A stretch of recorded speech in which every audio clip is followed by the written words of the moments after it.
If you put on deferred adjudication instead of regular probation, you can avoid a final conviction. But there is a hidden danger that you need to be aware of, and your attorney needs to explain it to you very carefully before you make a decision. Hello folks, I'm Andrew Williams, and this is another edition of the FEDORA Lawyer. I'm a board-certified criminal defense attorney with 28 years of trial practice behind me.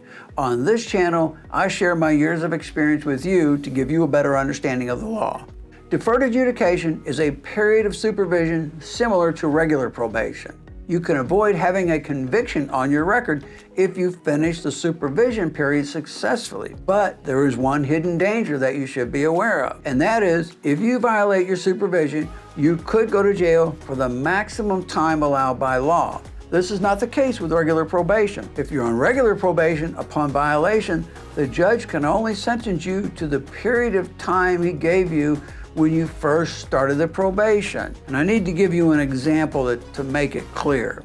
If you're found guilty of a crime that carries a maximum punishment of 20 years in prison, let's say, but the judge sentences you to 5 years incarceration and then he postpones or probates that sentence for 5 years. If you violate and you're on regular probation, the judge can only sentence you up to the 5 years he gave you originally. With deferred, the judge does not find you guilty at the start, so he does not sentence you to any particular term of punishment. The judge is deferring a finding of guilt.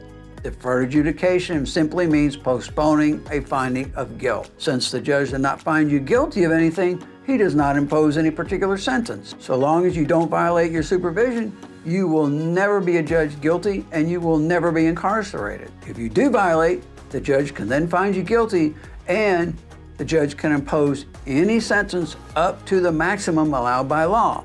In our example, that would be up to 20 years. And this is because he has not previously sentenced you to any particular term of punishment. Therefore, he is not bound by any previous ruling. On regular probation, the judge has already determined your guilt and he has already determined your punishment. And the judge is bound by that. He can't change it later on and make your punishment worse. But when he puts you on deferred, he does not find you guilty or sentence you to any particular time in jail. He withholds all that. On regular probation, if you violate, you can only be punished by the amount of time that the judge originally gave you when you started your probation. On deferred, however, if you violate, the judge can find you guilty and sentence you to any amount of time up to the maximum allowed by law. So there's good and bad with deferred. If you finish successfully, no conviction. But the danger is you could end up doing a whole lot more time than you would on regular probation. This is definitely confusing, and I hope I provided some clarification for you.